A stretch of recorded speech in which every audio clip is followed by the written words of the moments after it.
after, let's fast forward to the jail. After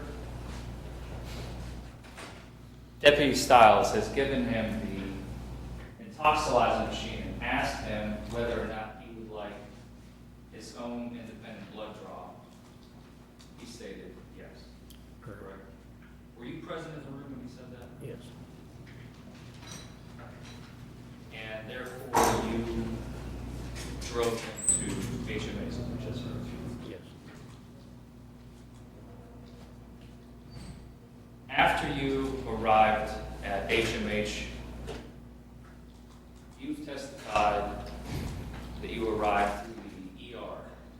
You entered the hospital through the ER. Correct. Why is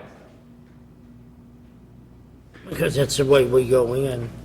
We take them to the emergency room. Who was typically waiting at the emergency room? What do you mean? Who do you first encounter?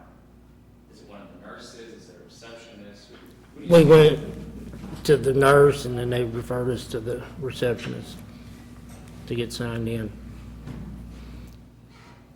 And did you sign Mr. Rodriguez in, or did he sign himself? He signed himself in. He signed himself. Okay. And those are hospital records. These are not police records, correct? Correct. Now, after he has signed himself in, where did you go? What was your next step? We never left that part of it. You never left what part? He signed in. Why is that? Because he didn't have the money to pay for the blood test. That's who he has to pay. At that point, do you recall him asking you if you could make a phone call to his wife? He wanted to call somebody that was going to be timely to get there. Timely to get there. My question is, sir, do you recall him asking to make a phone call? Yes. Do you remember who that phone call was supposed to be? No. You don't recall? Do you recall what he said he wanted to call somebody for? To bring money. Do you recall that he stated they could pay over the phone if No. necessary? I don't recall that.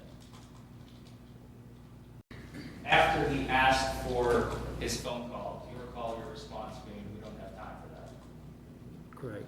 We don't have time for him to call somebody that's going to be 45 minutes away, Who's going to be 45 minutes away? who he was calling to bring money. Is that what he said? Yes. Mr. Rodriguez? Yes. He told you that they're going to be 45 minutes away. That's your testimony here today. Yes. Did you give him an opportunity to make that phone call? I don't remember if I did. Did anybody come in with funds to pay for the blood test? No. What did you do at that point?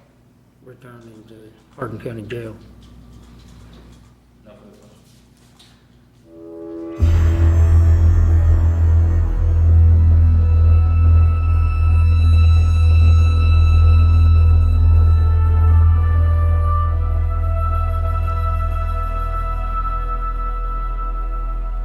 Drive my car to where the woman told me my husband's car is. Then I saw the officer is my husband is exposed in the police car. So he gave me the phone, the wallet, the keys, and he told me has to drive my father-in-law, my husband's car. I asking him where he gonna take my husband. The answer the police gave me is he is gonna be in 26 miles away.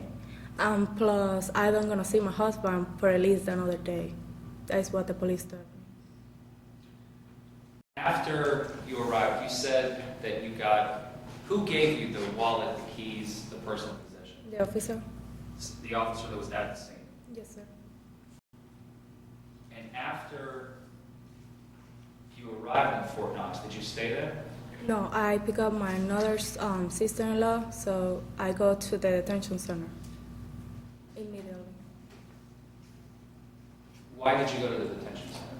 Because I want to know what's going on. It's the first time this happened. So I ride over there, make sure they can do something for him. When you stopped in Fort Knox, how long were you there for? At least 15 minutes.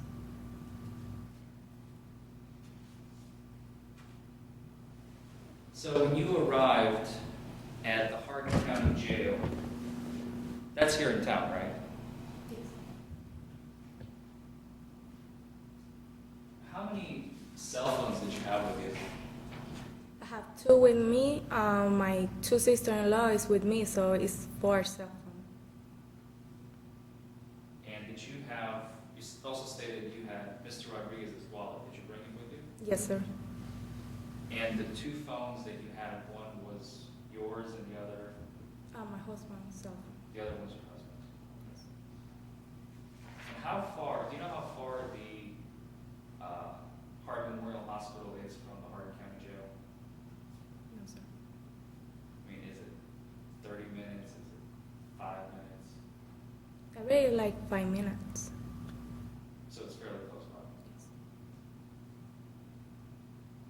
Did you at any point during the afternoon hours, right after you picked up your husband's vehicle, did you receive a call from a hospital or a nurse, a doctor, anything regarding a blood draw, request for a blood draw, No, to sir. pay for a blood draw?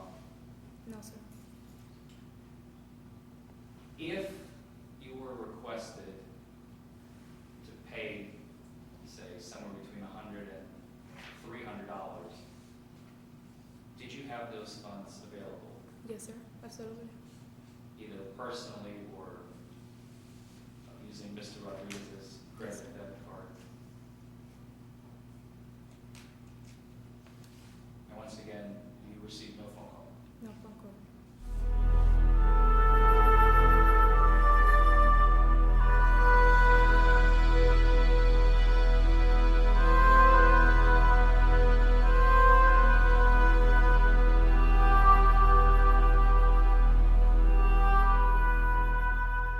And once again, Your Honor, I must emphasize the fact that not even a simple attempt to allow him to make a phone call using the hospital's phone, since his was not in his possession, was not given to Mr. Rodriguez, and therefore I believe the implied consent statute has been violated in this case, and I request suppression of the 117, Your Honor.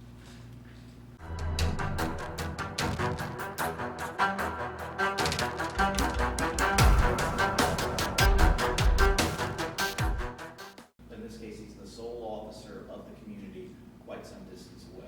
Seems like I've been doing this a lot lately. I'm not sure why, but I think I'm going to take this one under submission.